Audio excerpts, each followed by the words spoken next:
हमने हकीकतें ऐसी देखी हैं जिनका जिक्र मैं नौजवानों के सामने करना चाहता हूँ। जी जमाली साहब, नौजवानों ने इस सूबे को टेक ओवर करना और इन्होंने हालात चलाने आगे, और हम लोगों ने, अगर हमें सियासत में रिटायरमेंट तो नहीं होती लेकिन हमें फेड आउट भी होना है। जनाब स्पीकर, ये करारदाद उस वक्त बनाई गई थी जब आज का वाकया नहीं हुआ था।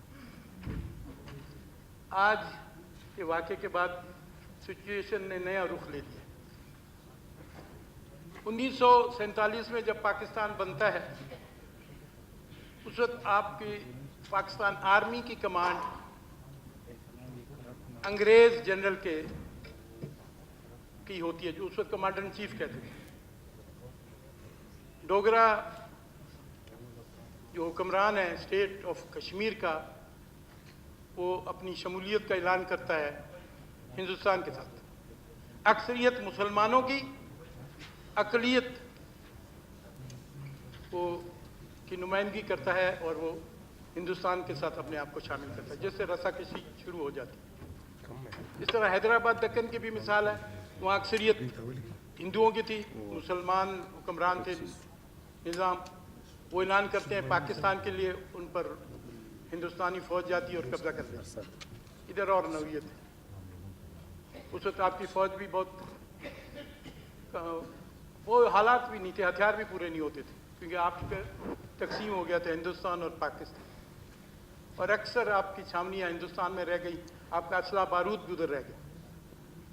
तो यहाँ से एक लश्कर उठता है कबायली इलाकों से, वो अपनी 303 राइफलें, 7mm राइफलें उनके साथ शामिल हो जाते हैं अफवाज पाकिस्तान। तो उसमें कुछ इलाका पाकिस्तान के हाथ आ जाता है, जो मौजूदा आज़ाद कश्मीर है। गिलगित बल्तिस्तान वाले खुद ऐलान करते हैं आपके साथ शमूलियत की, वहाँ के लोकल जो हैं कमांडर, उनके ज़रिए। ये 1947-48 करारदादों की शक्ल में हम जाते हैं यूनाइटेड नेशंस में। वहाँ जवाहरलाल नेहरू खुद तस्लीम करते हैं कि हक़ खुद इरादियत, और यहाँ होगा रेफरेंडम, मुसलमान जहाँ कश्मीरी जाना चाहें वहाँ शामिल हो जाएं उस मुल्क के साथ, जहाँ ना जाना चाहें वो आज़ाद है। जिसकी 1948 की कश्मीर की करारदाद से लेकर आज तक उस पर अमल नहीं हुआ। वो एक कहानी का रुख है। बीच में वक्फा आ जाता है। हिंदुस्तान चाइना के साथ अपने बॉर्डरी तनाज़ात हल करने की कोशिश करता है। कम्युनिस्ट चाइना उस वक्त होता है, और अभी तक वो उन्होंने सुपर पावर नहीं बने होते, ना उन्होंने एटमी धमाका किया होता है। तो नीफा कैंपेन होती है, लद्दाख और ऊपर उससे चले जाएं आप नेपाल की तरफ, इन इलाकों में। उसमें हिंदुस्तान फौज को पसपाई का सामना करना पड़ता है। इसी असना में पाकिस्तान हिंदुस्तान पर हमला नहीं करता, उस वक्त भी हमला नहीं करता, क्योंकि वो 1948 की रेजोल्यूशन के तहत चाहता है कि कश्मीर का हल हो। ये वक्त गुजर जाता है, हुक्मरान तब्दील होते रहते हैं पाकिस्तान में, और बहुत ज़्यादा वज़ीर आज़म तब्दील होते हैं। यहाँ तक कि हिंदुस्तानी सियासतदानों को कहना पड़ता है कि जी पाकिस्तान का जो वज़ीर आज़म है उसकी इतनी धोतियाँ तब्दील नहीं होती जितने वज़ीर आज़म पाकिस्तान के तब्दील होते हैं। ये उन दिनों के अदवारों की बातें हैं। अयूब खान टेक ओवर करते हैं, सिकंदर मिर्ज़ा को हटाकर अमेरिका के हम दोस्त बन जाते हैं। अमेरिका खूब आपको सेबर जेट भी देता है, पैटर्न टैंकें भी देता है, आपकी फ़ौज को हिम्मत में लाता है असला और बारूद के हवाले से। आप बगदाद पैक्ट के भी मेंबर हैं, और आप सेंटो के भी। बगदाद पैक्ट, ये सारे अमेरिका के क्रिएटेड थे पैक्ट्स कम्युनिज्म के खिलाफ। उसकी वजह से आपको ये असला बारूद मिलता है। और इसी असना में फिर हमारी सिचुएशन फिर कश्मीरियों के लिए बनती है।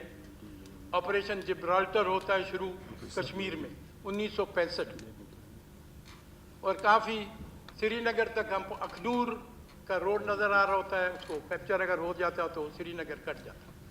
लेकिन हम लोगों की तारीख बड़ी जालिम है। हमारे जो उस वक्त जनरल अख्तर हुसैन मलिक थे, उसको उन्हीं दिनों में हटा दिया जाता है। 1 सितंबर को उनको हटा दिया जाता है, जो कामयाबी की तरफ गामजन होते हैं। जनरल याया खान को भेजता है, 2 दिन 3 दिन वो लगाते हैं रकी करने की, उसमें हिंदुस्तानी फौज रीग्रुप कर जाती है और फिर उधर स्टेलमेट। इसी असना में अपना प्रेशर रिलीव करने के लिए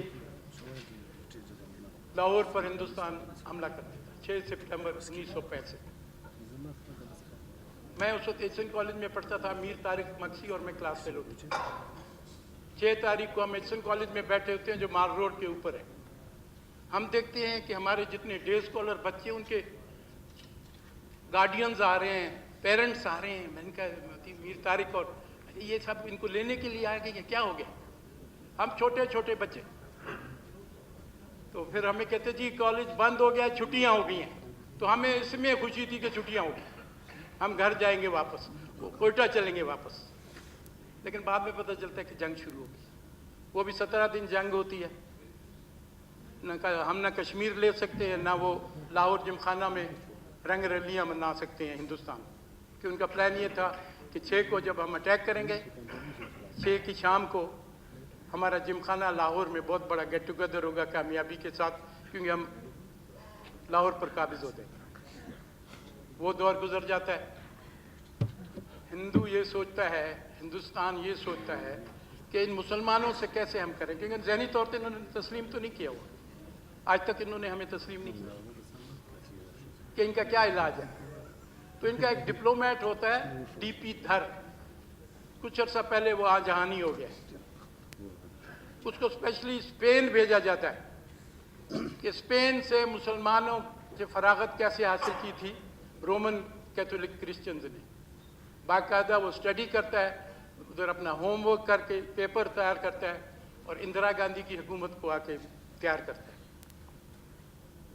और तारीख हमारी भी करवट बदल रही है। हमारे पहले इलेक्शंस 1970 के अडल्ट फ्रेंचाइज पर होते हैं। इलेक्शन होते हैं, इलेक्शन से पहले 1.5 महीना पहले साइक्लोन आता है मशरकी पाकिस्तान में, मौजूदा बांग्लादेश। 1.5 लाख लोगों से ज़्यादा उसमें मर जाते हैं। इंटरनेशनल एजेंसीज आती हैं वहाँ मदद करने के लिए, रिलीफ। उसमें बहुत से एजेंट्स आ जाते हैं और डीपी धर का जो प्रोग्राम है उस पर अमल पैरा शुरू हो जाता है मामला। इस इलेक्शन होते हैं दिसंबर 1970 में। अवामी लीग शेख मुजीबुर रहमान की जीत के आती है इलेक्शन, और जुल्फ़िकार अली भुट्टो की पीपल्स पार्टी 117 सीटों से 81 सीटें लेके आती है मगरबी पाकिस्तान में। इसी असला में रसाकशी शुरू हो जाती है। बहुत से इल्ज़ामात लगते हैं कि तुम उधर हम इधर, ये बहुत सी बातें होती रहती हैं। ये वक्त गुजर जाता है, इसी असला में फ़ौजी एक्शन शुरू हो जाता है, क्योंकि मुफ्ती बाइनी हिंदुस्तान की शक्ल में आपके अंदर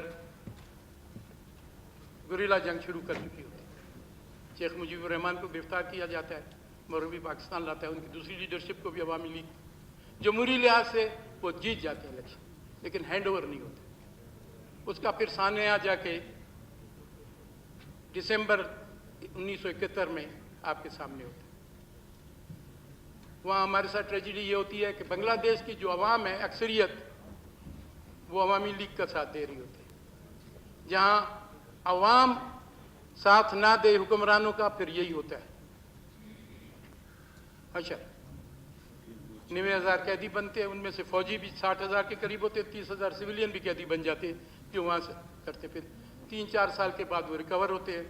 जुल्फ़िकार अली भुट्टो अपनी डिप्लोमेसी के ज़रिए उनको वापस लाते हैं, इनका इक़्तिदार शुरू होता है। फिर ऊंच नीच आपके सामने। उस वक्त तक अक्सर हमारे ये दोस्त बालिग हो चुके हैं। अंदरूने खाना हमारे यहाँ मसले पैदा होते रहते हैं। कभी बलूचिस्तान में नैब की गवर्नमेंट बनती है, उसको हटा दिया जाता है, जमीयत की गवर्नमेंट को हटा दिया जाता है। हमारे दोस्तों को पहाड़ों पर जाना पड़ता है, वो एक अलग कहानी।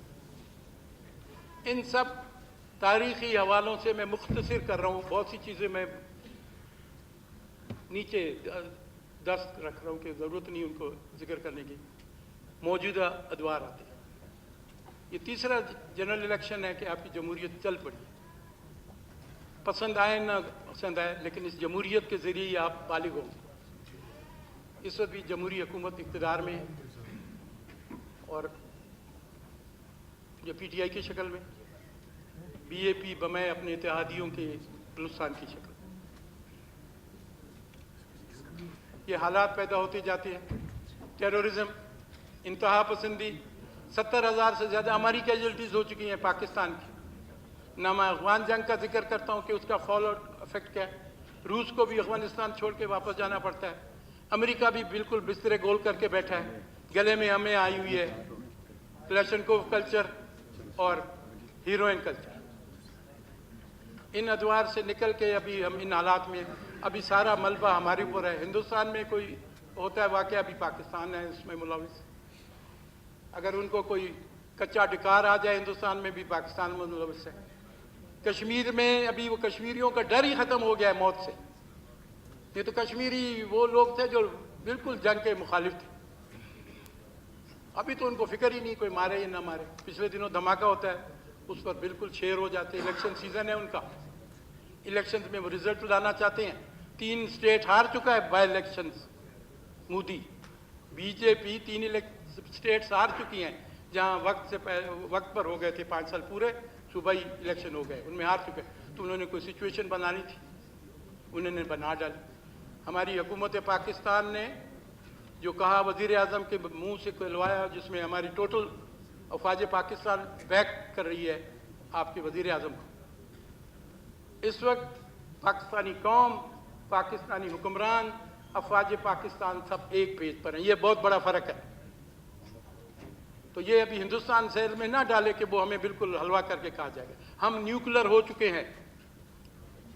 अगर उनके पास कैपेबिलिटी है तफ्तान तक मिसाइल मारने की, तो हमारे पास भी कैपेबिलिटी है असम, कलकत्ता, उन इलाकों तक न्यूक्लियर मिसाइल मारने की। तो ये बिल्कुल जहन नशी कर रहे हैं। और अभी जो जंग होगी वो बहुत खौफनाक जंग होगी अगर होती है न्यूक्लियर।